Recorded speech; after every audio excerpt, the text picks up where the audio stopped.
La notion d'être et de co-créer ensemble a toujours fait émerger des étincelles dans mon cœur. C'est ensemble qui nous permet, un humain à la fois, d'écrire de nouveaux récits pour nos aujourd'hui et nos demain, des récits inspirés, teintés d'amour et de collaboration.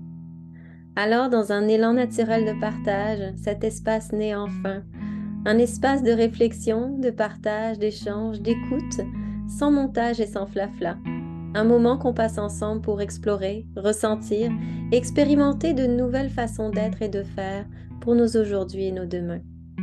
Bienvenue dans le podcast Ensemble Demain, un podcast animé par Soenco avec moi, Sophia, au micro.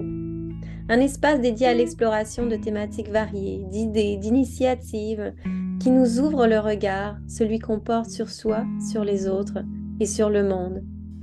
Ici, il n'y a pas de vérité, il n'y a pas de certitude, il y a juste des ressentis partagés, des perspectives, des voies de réflexion, des récits pour inspirer positivement le changement.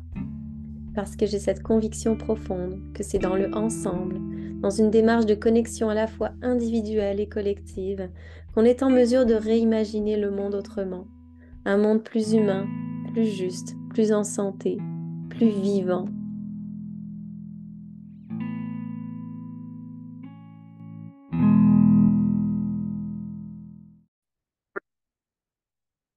Bienvenue dans ce nouvel épisode du podcast Ensemble Demain. J'ai beaucoup de plaisir à enregistrer, à créer les épisodes, à explorer des thématiques. Alors j'espère que pour vous, c'est aussi nourrissant que ça l'est pour moi. Et dans cet épisode, euh, j'ai senti une résistance et un syndrome de l'imposteur d'aller aborder une thématique aussi grosse que celle de l'économie et de la croissance. Et puis, quelque chose s'est produit, puis m'a fait dire, porter une voix, même si c'est pas une voix d'expert, ça amène peut-être justement une prise de recul, puis un nouveau regard, puis c'est vraiment l'idée. Alors, j'ai le goût de vous partager euh, ces perspectives-là sur justement ce grand récit qui est celui de l'économie et de la croissance économique et d'aller voir comment est-ce qu'on peut réinventer finalement autre chose. Puis là, c'est vraiment à nouveau d'y aller dans la nuance, puis d'aller dans nos échanges par la suite, aller explorer plus en profondeur, aller peut-être challenger certains éléments qui ont pu être partagés ou qui pourraient être développés. Donc, c'est juste un petit morceau en fait de perspective. Donc, prenons-le comme c'est. Alors, déjà pour commencer, ben, il y avait vraiment beaucoup ce questionnement de qu'est-ce que c'est l'économie, puis qu'est-ce que c'est la croissance économique. Donc l'économie, si je résume ça grossièrement, selon ma compréhension à moi, c'est vraiment, mettons, une sorte de système qui est organisé pour aller extraire des ressources, produire, allouer des ressources, les consommer, puis ensuite les jeter, les éliminer. Donc aujourd'hui, et depuis l'industrialisation, l'économie et sa croissance euh, sont établies, puis se limitent bien souvent à la notion de produit intérieur brut, donc le PIB. Donc cette quantité de production de ressources, de richesses par les biens et les services. Donc on détermine la richesse, la prospérité, la productivité, la santé d'une économie par ce qu'elle produit. Et dans cette définition-là, et dans ce calcul-là, on ne mesure pas la qualité, en fait. Le concept de PIB a été très utile à l'époque où il a été inventé comme mesure pour aller justement face à la crise, pouvoir avoir une idée de l'évolution finalement de cette croissance, de est-ce que ça marchait ou pas les initiatives, j'imagine, de ma compréhension. Mais ça apparaît un peu désuet à notre époque où la richesse d'une économie, d'une société se rattache à bien d'autres aspects que le PIB. qui ne mesure pas et qui ne mesure pas en fait tout ce qui constitue la richesse d'un pays, d'une économie. Donc, toutes les initiatives bénévoles, les emplois non rémunérés. Puis là, loin de moi vraiment l'idée d'aller juger euh, cette notion de PIB ou de juger que c'était pas utile à l'époque. Bien au contraire, je pense que face à la crise des années 1930, le PIB a été une manière ingénieuse dans le moment d'avoir une mesure de l'efficacité de la relance économique. Puis depuis, cette unité de mesure de la santé économique est restée la même. Elle n'a pas évolué alors que nos sociétés, nos économies ont continué à évoluer. Et, euh, et que ça visait à calculer un aspect bien précis finalement qu'on a fini par élargir à l'échelle de toute une économie. Donc le PIB, en fait, ne mesure pas l'économie dans sa plus large définition anthropologique, et pourtant, il a été intériorisé comme une métrique de la prospérité et du développement positif de nos sociétés. Donc, c'est un peu ça vulgairement résumé selon ma perspective non experte et pleine de nuances de qu'est-ce que c'est l'économie, puis qu'est-ce que c'est la croissance économique. Maintenant, euh, la question que je me suis posée, c'est, mais avant, dans son origine, qu'est-ce que c'était l'économie? D'un point de vue anthropologique, qu'est-ce que c'est finalement l'économie? Puis si on prend finalement cette notion d'économie telle qu'elle a été pensée au moment où ce concept a été mis en place, l'économie était là comme une solution pour soutenir le bien-être d'une population, une organisation qui était structurée pour aller répondre aux besoins de la population. Donc l'intention était à la base portée comme une solution vers le bien-être de l'humain, vers l'amélioration de la qualité de vie, la réponse à des besoins. À ce moment-ci, essentiel ou non, il n'y avait pas de catégorisation des besoins. Et, euh, et ce qui m'apparaît, c'est que selon cette définition d'origine de ce qu'est l'économie, je me questionne si le PIB répond vraiment à cette notion vraiment plus large de l'économie. Et est-ce que justement, sous cette définition-là de l'économie, est-ce qu'on ne devrait pas alors être en mesure d'aller mesurer autre chose, plus qualitatif, la qualité des liens, le sentiment de satisfaction de la population, la santé globale?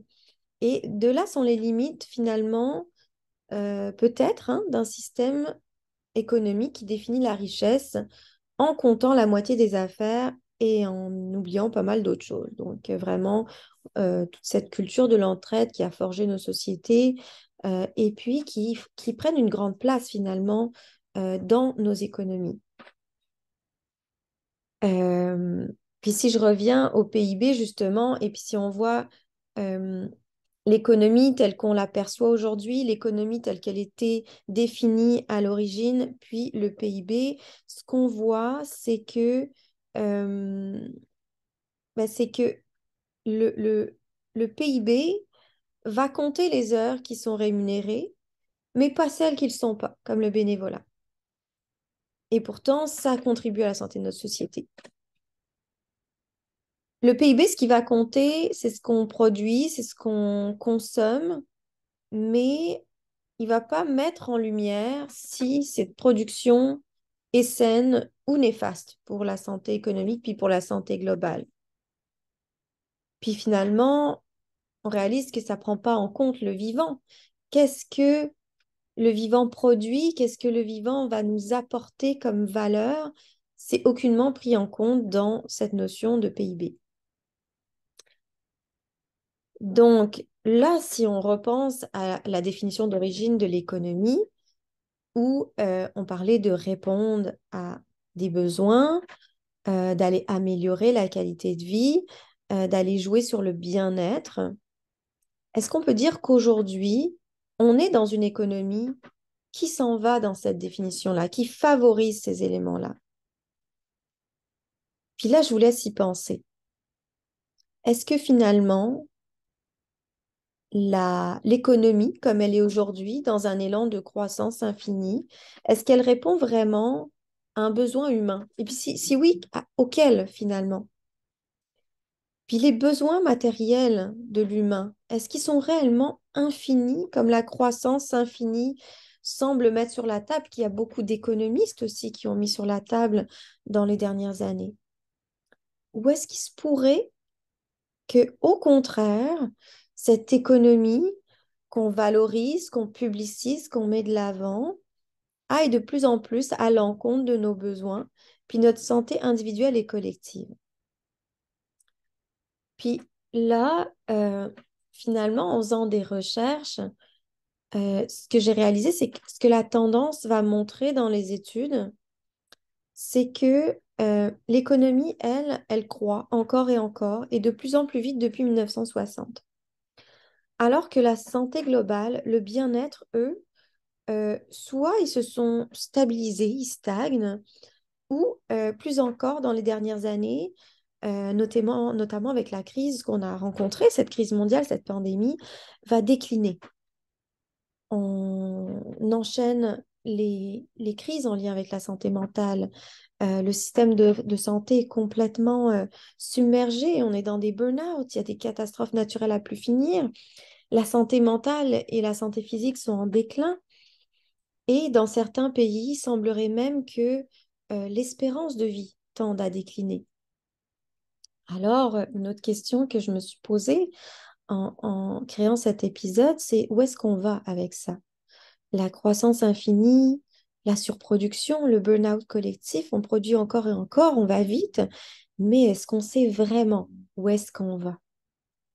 Parce qu'on parle de croissance, on parle d'économie, puis on s'enferme dans ce récit d'économie de maintenant, et on s'est enfermé finalement dans du prêt-à-penser tellement fort qu'on ne sait même plus par où commencer pour ne serait-ce qu'envisager qu'il y a d'autres alternatives qui sont possibles et qui sortent de l'ordre de l'utopie irréaliste. Puis là, bien sûr, j'expose des éléments, des perspectives qui sont, euh, je trouve, percutantes d'une certaine manière, puis qui peuvent paraître négatifs dans le contre, ce qui n'est pas mon intention. Alors on revient dans le pour. Si on revient à s'imprégner de la beauté du vivant, qui est tellement inspirant pour revenir voir notre façon d'être, de travailler, de consommer, de produire, de vivre ensemble. Si on pense au vivant dans son fonctionnement, est-ce que le vivant, lui, il est dans une dynamique de croissance infinie? Non, au contraire, le vivant va fonctionner en cycle. Les saisons en sont un exemple. Comment les plantes poussent en sont un autre. On sème une graine, au bout de quelques jours, quelques semaines, quelques mois, elle grandit. Puis à son rythme, à un moment donné, elle va être dans un cycle où elle va faire des fleurs. Puis dans un autre cycle, elle va faire des fruits peut-être. Et alors son cycle se termine.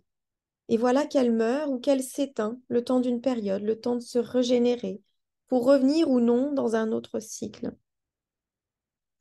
Et puis nous, les humains, est-ce qu'on grandit à longueur de vie jusqu'à devenir des géantissimes créatures? Non, on a des phases de croissance comme dans l'enfance, à l'adolescence, mais à l'âge adulte, il y a quelque chose qui se stabilise. On vit une croissance progressive pendant notre enfance, notre adolescence, jusqu'au moment où une certaine stabilité se crée. Puis après ça, on grandit pas. Et puis même, on rapetisse même parfois, plus vieux à mesure qu'on se ratatine, comme dirait ma maman. Puis, euh, puis là, attention, l'idée ici, c'est pas d'amener une culpabilité ou de ressentir qu'on est anormal, de se retrouver dans cette posture d'être paralysé ou d'être apeuré, qu'il y ait une action différente qui soit prise, qui soit mise de l'avant dans nos économies. J'ai envie vraiment qu'on normalise la difficulté à sortir du culte de la croissance infinie, même lorsqu'on a envie d'en sortir, puis même quand on a plein d'idées de projets, puis quand on a le goût justement de repenser le récit. Parce que, mine de rien, il y a toujours ce besoin d'appartenance, cette peur de déplaire qui est là, et puis ce ralliement à ce qui a été nommé comme le sens commun. Revenir au collectif, à, à une démarche qui est plus dans la simplicité, dans la durabilité, ça devient euh, une révolution intérieure qui est puissante face à un espace collectif qui valorise le toujours plus, le toujours plus vite. Donc, ce récit-là d'économie qui est basé sur la croissance toujours plus grande, toujours plus rapide, s'imprègne finalement dans nos esprits, dans notre structure mentale et vient contaminer notre système de valeurs. Donc, il y a vraiment, selon ce que va dire, par exemple, Céline Marty, il y a une sorte d'intériorisation vraiment profonde qui va se faire et qui va aller, malgré les élans qu'on a, de rester enfermé dans ces récits-là et d'avoir de la difficulté à mettre en action de nouveaux récits, à envisager que ce ne sont pas que des rêves, des utopies, mais que ça peut être mis en action. Donc, finalement, c'est tellement intériorisé que ce culte-là de l'économie capitaliste, de la croissance infinie, va transformer notre relation au monde, va s'intérioriser dans notre système. Et malgré tous les outils de connexion dont on dispose, on en revient à déconnecter du réel et de notre expérience face au monde, notre expérience sensible face au monde. Donc, une déconnexion qui nous éloigne de cette reliance au vivant, de cette création de liens, de cette présence face à ce qui est en face de nous. Donc, il y a une peur très ancrée et très normale de ralentir, de stagner, de décroître parce qu'on nous vend, que ça soit dans les films, que ça soit dans les récits, que ça soit dans les discours politiques, on nous vend que la fin de cette croissance-là, que la décélération, que la fin du capitalisme finalement est comme une fin du monde. Puis là, ça amène vraiment beaucoup de questionnements. C'est que, est-ce que la richesse est vraiment ce qu'on pense? Est-ce que la richesse est uniquement dans l'argent, dans les possessions? Ou est-ce qu'elle est ailleurs? Puis ce sujet-là, je l'ai effleuré dans ma réflexion, dans mes recherches, mais c'est vraiment un sujet qui est beaucoup plus large et qui va faire l'objet, je pense, à un épisode bien à part qui va être dédié à justement ce rapport qu'on entretient avec l'argent, avec la notion de richesse. Puis, dans son livre Ralentir et périr, en lien avec l'économie comme une satisfaction des besoins, Timothée Parry va avoir cette phrase où il va dire la satiété des besoins revêt une dimension collective, même si nous ne nous en rendons pas tout à fait compte. Donc là, ça amène en lien avec le sujet de la richesse. Est-ce que la richesse et la prospérité de nos sociétés seraient-elles donc à nouveau, un peu comme dans l'épisode, le tout premier, est-ce qu'elles seraient dans la création de liens? Parce qu'actuellement, dans le capitalisme, ce qu'on nous a vendu, l'argent, dans un sens, est une richesse qui a été imposée puis qui est recherchée parce que, ben, tout comme le lien permet d'un peu de trouver sa place, ben, la richesse monétaire va nous permettre en ce moment, dans le système qui a été créé, de nous positionner dans le monde, de prendre notre place dans l'échelle sociale, de nous positionner dans un espace de croissance infinie et par le fait même d'obtenir un pouvoir de décision, de parole et d'action. Donc en ce moment, ce pouvoir d'achat donne cette capacité de décider, ce pouvoir de décider, ce pouvoir de faire des choix, puis d'être inclus dans cette démarche de construction sociale, économique. Est-ce qu'on peut alors retrouver une façon de vivre nos sociétés euh, dans cette perspective de richesse-là où on va cesser de creuser le fossé entre les riches, entre guillemets, et les pauvres, entre guillemets? Et si le pouvoir d'agir ne dépendait pas de nos ressources matérielles, de notre position sociale, mais qu'on se retrouvait réellement face les uns aux autres égaux, face à cette capacité-là de porter une voix, de contribuer individuellement et collectivement à notre vie et à celle des autres. Puis souvent, on va dire que les sociétés en voie de développement, les pays en voie de développement, on parle de pays en voie de développement parce que l'indice de PIB est bas, parce que il semblerait que il n'y ait pas assez de richesse. Mais sur quoi on se base à nouveau? Sur la richesse monétaire du pays, sur son indice de PIB, mais est-ce que ces sociétés-là sont pas riches d'une autre façon? Puis là, il y avait on en parle beaucoup de l'exemple du Bhoutan, qui est un royaume au sein duquel il y a un autre indice qui a été créé plutôt que le produit intérieur brut, et on parle de bonheur intérieur brut. Donc, il y a beaucoup d'autres éléments que la production de ressources, puis la richesse matérielle qui est mise de l'avant. Puis aujourd'hui, on voit que peu importe la richesse qu'on essaie de créer au travers de cette économie de la croissance infinie, euh, ben, cette croissance-là, cette économie-là devient une charge sur le vivant, sur l'environnement.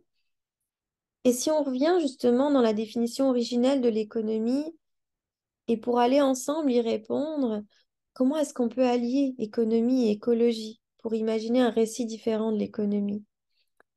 Puis est-ce que c'est vraiment réaliste de continuer cette course qui est complètement dystopique à la croissance infinie, alors même que, comme beaucoup d'économistes se sont posé la question, alors même qu'il est évident que les ressources de notre planète sont finies, c'est un fait, on n'a plus rien à prouver autour de ça.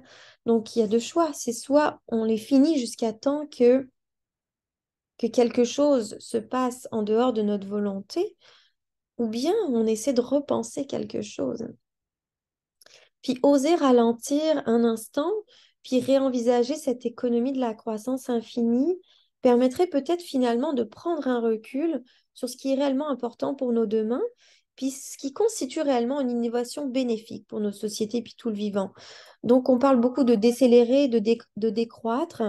Puis ça fait peur en fait de penser qu'on va passer du point 100 au point 0, mais l'idée c'est de mettre de la nuance là-dedans, puis d'aller voir l'économie de la décélération puis de la décroissance, pas comme une finitude, mais plutôt comme une stratégie qui viserait à créer une transition, à créer un espace de recul pour se donner l'espace d'ouvrir le regard, d'explorer, de s'adapter, d'explorer vraiment en profondeur d'autres possibilités qui iraient finalement peut-être trouver une solution plus durable, une solution qui irait à la racine même de ce dont nos écosystèmes ont besoin.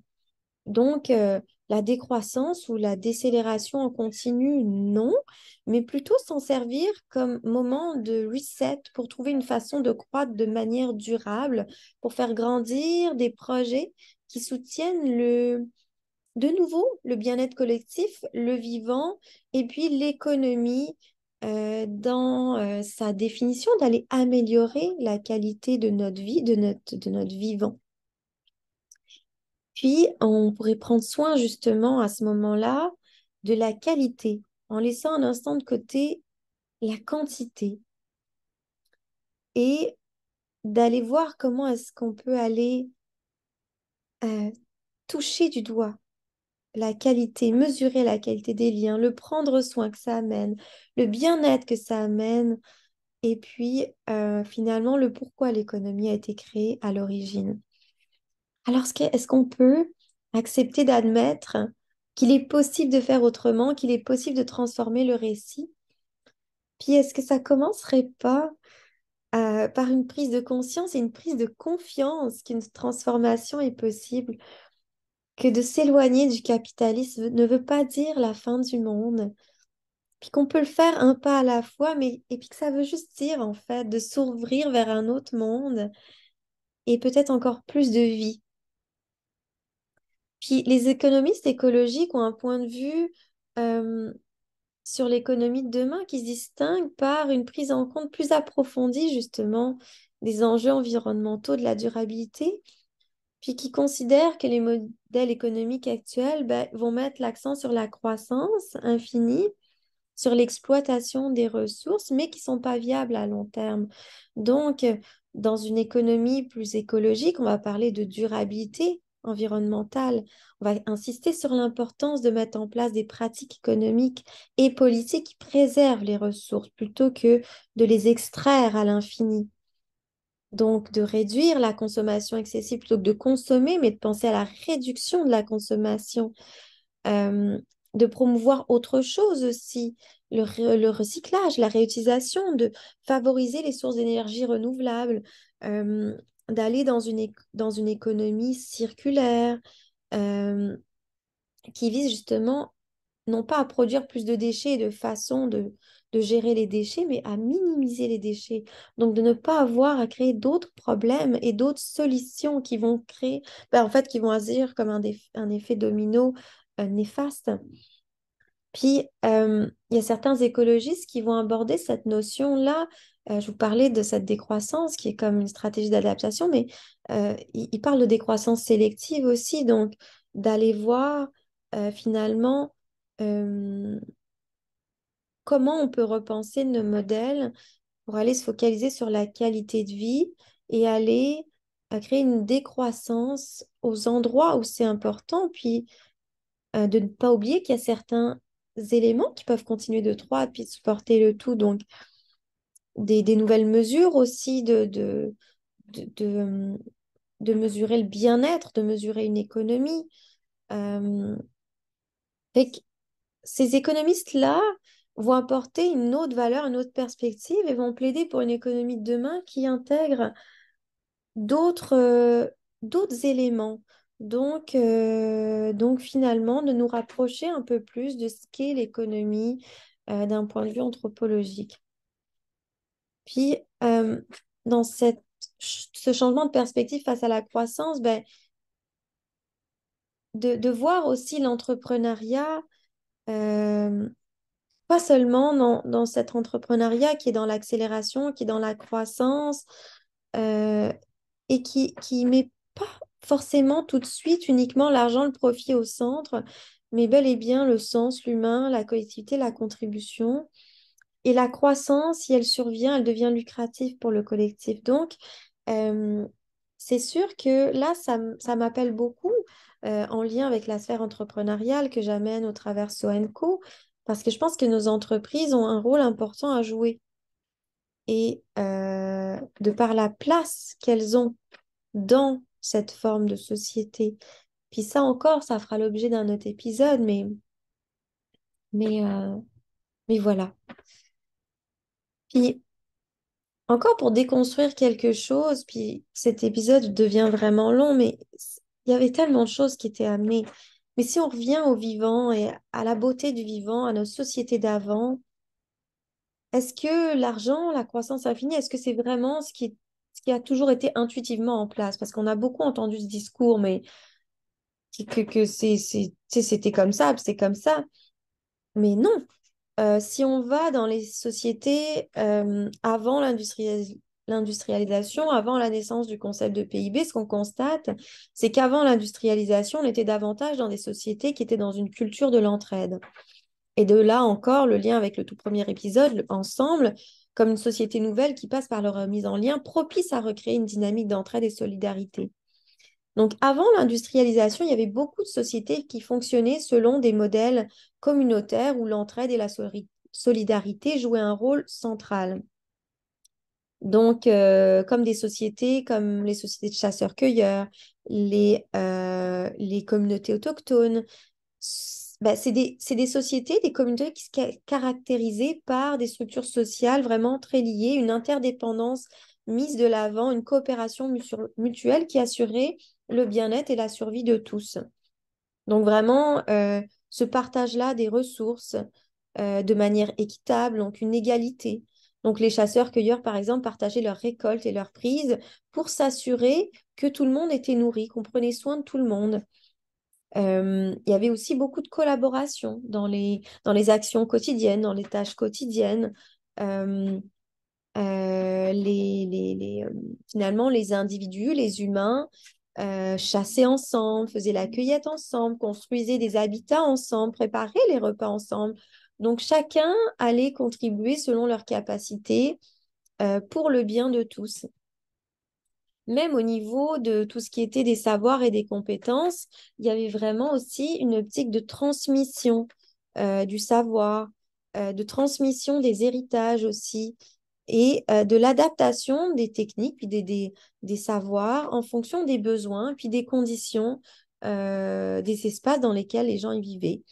Puis l'entraide était là, tout le temps, dans les bons moments, dans la maladie, dans le deuil, dans les difficultés. Il y avait toujours cet esprit de communauté, puis cette union pour apporter un soutien et une aide à ceux qui en avaient besoin. Puis même quand on voit dans la notion de conflit, parce que il y avait aussi des conflits, des défis dans ces sociétés-là, mais il y avait toujours, euh, ou souvent du moins, ces mécanismes-là de résolution de conflits de manière communautaire, euh, de manière démocratique finalement, euh, qui permettait d'aller réconcilier plutôt que d'aller amplifier le problème. Puis même quand on voit les rites et les célébrations, bah, ça jouait vraiment un rôle important dans le renforcement des liens sociaux et dans aussi ces rituels de la terre qui allaient finalement célébrer le vivant et aller entretenir ce lien entre les humains et le vivant. Puis là, finalement, ce qu'on voit, c'est que ce qu'on prône aujourd'hui, encore une fois, et ce qu'on dit comme étant la norme, ben, ça n'a pas toujours été la norme. Puis ce qu'on essaie de mettre de l'avant comme quelque chose qui est presque impossible, ben, ça existait avant. Puis on peut le remettre en place avec les innovations qu'on a amenées aujourd'hui, aller finalement innover, aller soutenir le progrès d'une autre façon que par l'accumulation de production, mais finalement dans une autre perspective qui nous amènerait à aller créer un mix entre tout ce qui a pu exister avant, ce qu'on a pu amener comme progrès positif dans l'évolution de nos sociétés. Et puis finalement, est-ce que c'est vraiment ralentir et décroître et revenir aux origines qui est le plus utopique, ou est-ce que c'est euh, de penser qu'on peut continuer comme ça euh, alors que la planète Terre, elle, a des ressources finies et puis que si le vivant cesse d'exister, cesse d'être, bah, tout s'effondre, l'économie aussi. Donc vraiment d'aller à la racine des enjeux qu'on rencontre en ce moment plutôt que d'aller résoudre des pics de température par plus de clim euh, ou le traitement des déchets par plus de machines ou de produits qui créent eux-mêmes des déchets. Pourquoi on n'irait pas dans un besoin sociétal d'aller trouver des solutions en profondeur à la racine des choses? Puis voilà, ce qu'on voit et ce qu'on a vu, c'est que des modèles, il en a existé des tonnes, il en existe aujourd'hui des tonnes de communautés qui repensent cette façon de vivre, d'être, les écovillages, les initiatives d'autonomie alimentaire. Puis comment alors est-ce qu'on peut aller tisser des liens entre ces différents modèles et sortir de la théorie du concept d'une autre économie pour aller dans l'expérience de nouvelles façons de faire à plus grande échelle au travers des initiatives individuelles, des initiatives à petite échelle, mais aussi au travers des initiatives gouvernementales, politiques. Et il en existe des tonnes d'histoires, d'articles, de, de, de, de, de, de perspectives qui mettent en valeur des sociétés qui pratiquent l'économie du don et du partage. Donc les sociétés de chasseurs-cueilleurs, comme certaines en Afrique ou en Australie, euh, ou en Asie, ces sociétés-là où les biens sont souvent partagés de manière égalitaire.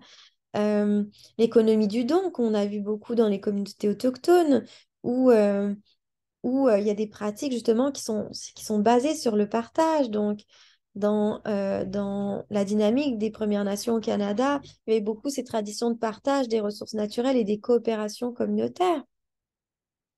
Puis dans la société d'aujourd'hui, puis même dans cette économie, on voit plusieurs quartiers ou plusieurs villes des pays qui s'en vont dans des plateformes d'échange de biens, euh, de logement, de covoiturage.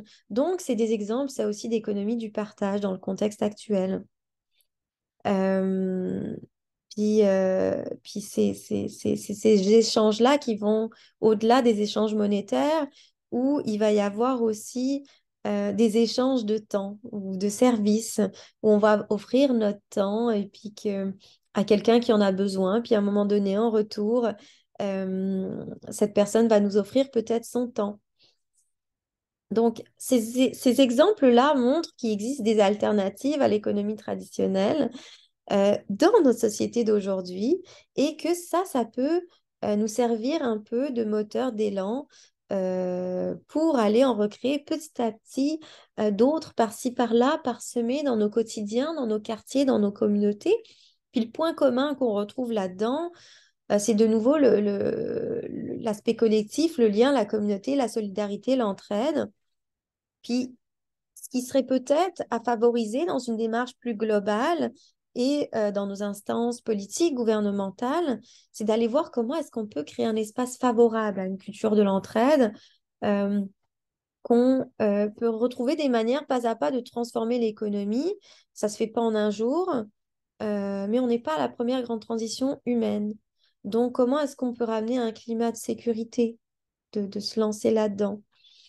Puis, il y a le projet Ralentir qui est mis en place actuellement et duquel je fais partie, auquel je contribue. C'est une initiative de la SPQ qui vise à créer un comité de réflexion pour aller réévaluer le rythme sociétal qui est imposé en allant regrouper des professionnels de tous horizons, mais aussi des citoyens. Donc, vraiment un projet euh, qui va aller porter justement notre regard sur peut-être une économie, un fonctionnement différent, en étant dans ce collectif-là, donc dans une initiative collective, dans une démarche de coopération pour un projet positif pour le bien commun. Donc ça, c'est un exemple à une échelle plus grande de qu'est-ce que ça pourrait être. Donc on fait quoi? On fait comment? Revoir l'économie à l'échelle d'une société, c'est un défi complexe, mais ça peut commencer par plusieurs actions. Donc, changer d'abord le paradigme, hein. Donc, la première étape, on sait que c'est d'aller mettre de l'avant cette prise de conscience, de reconnaître que nos ressources sont limitées. Donc, on a tous conscience que le concept d'économie avec la croissance infinie est complètement absurde. Puis déjà, en 1942, il y avait Denis Meadows qui lui est un chercheur, un scientifique, un professeur américain, qui est reconnu dans la rédaction du rapport Les limites de la croissance qu'il a publié en 72 euh, avec le Club de Rome et justement qui a amené cette réflexion-là avec d'autres scientifiques euh, d'aller amener des prises de conscience des défis mondiaux qu'on a de croissance démographique, de l'épuisement des ressources, de la pollution. Et ça fait partie de ce qui a été mis en place justement pour aller voir les limites de la croissance, puis ramener des prises de conscience.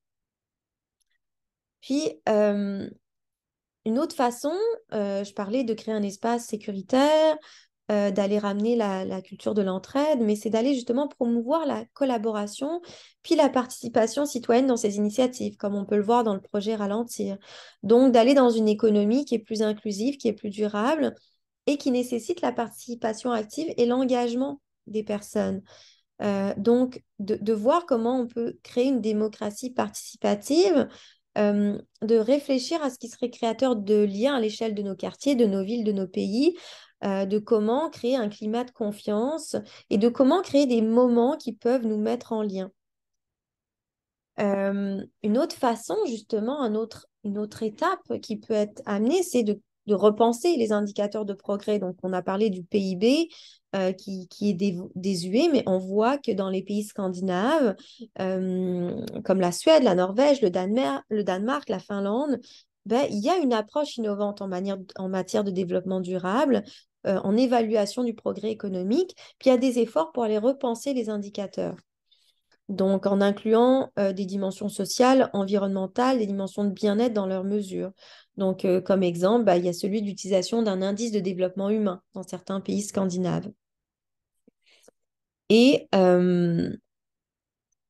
il y a plein d'initiatives en fait dont on peut s'inspirer dans ces pays-là qui sont intéressantes justement.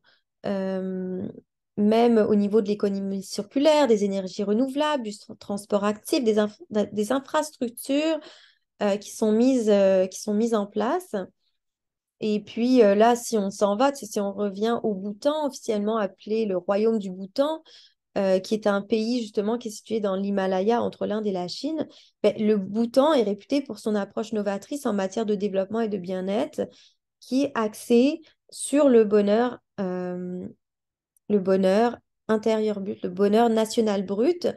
Et puis, justement, ce concept-là qui prend en compte le bien-être des citoyens, la préservation du vivant, la culture, la transmission de valeurs spirituelles. Et ça vient finalement amener ces dimensions-là dans l'économie. Euh, et il y a ce côté-là aussi dans le Bhoutan d'aller accorder une importance à la préservation de l'environnement. Donc, plus de 70% du territoire du Bhoutan est couvert de forêts. Et le pays s'est engagé justement euh, à des initiatives euh, de carbone neutre, de préservation de la biodiversité, de l'utilisation de ressources naturelles de manière durable. C'est aussi un pays de tradition avec un processus démocratique aussi qui est intéressant. Donc ce pays-là fait face à des défis en matière de développement, notamment en termes d'infrastructure ou d'accès aux services de santé, mais il y a des éléments intéressants à aller chercher là-dedans.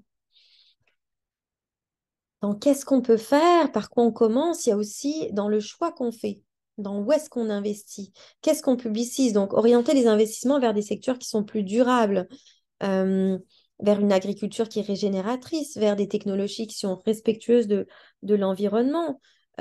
Puis de se questionner, qu'est-ce qu'on veut promouvoir dans nos publicités qui sont placardées un peu partout, dans cette logique de surinformation puis de surconsommation. Est-ce qu'on veut mettre de l'avant des burgers de chez McDo, le sac dernier cri, ou alors une initiative d'une communauté qui intègre le transport actif de sa ville? Donc la publicité, le domaine des communications, ça c'est quelque chose qu'on peut aller euh, penser à transformer parce que ça joue un grand rôle euh, dans le véhiculement, ou je sais plus là comment on dit ça, mais d'une norme. Ça amène une incitation à faire, à consommer, à être. Donc, qu'est-ce qu'on voudrait diffuser désormais pour consommer autrement? Puis là, si on revient à la sphère entrepreneuriale, les entreprises dans la place qu'elles ont dans la société actuelle, dans l'économie actuelle, ont un rôle essentiel dans la transition vers une économie plus durable, que ça soit dans la présidence de ces entreprises, mais aussi en termes d'intrapreneuriat. Comment est-ce qu'on peut créer ces entreprises d'une autre manière? Comment est-ce qu'on peut adopter des pratiques responsables?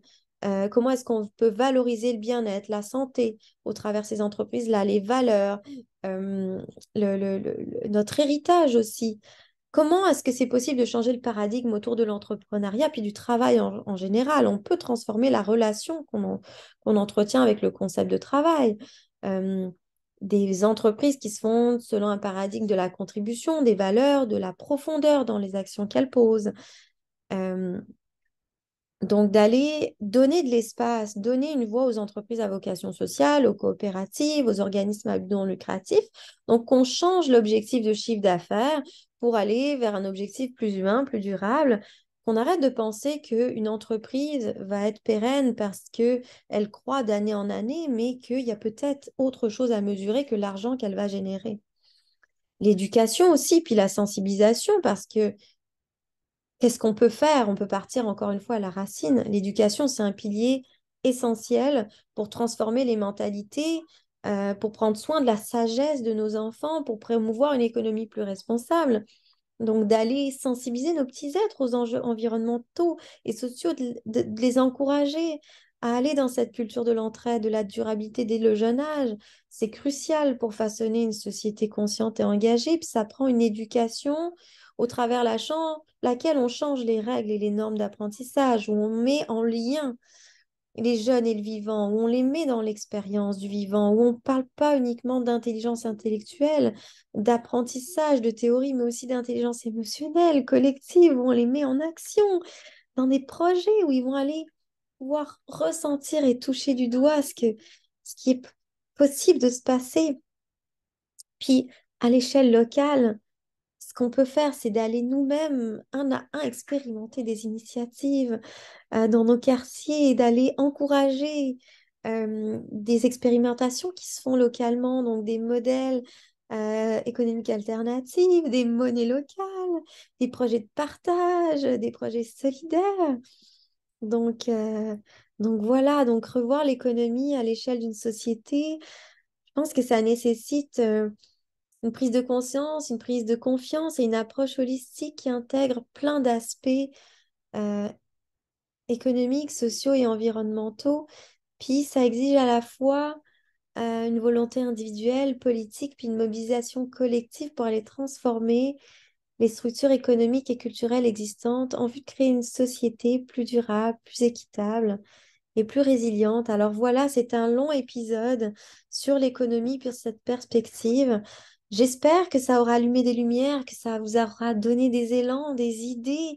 Puis si vous avez aimé l'épisode, n'hésitez pas à le partager.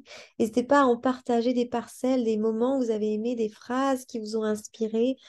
Merci d'être là, merci de m'écouter. Puis je vous dis à bientôt pour un autre épisode.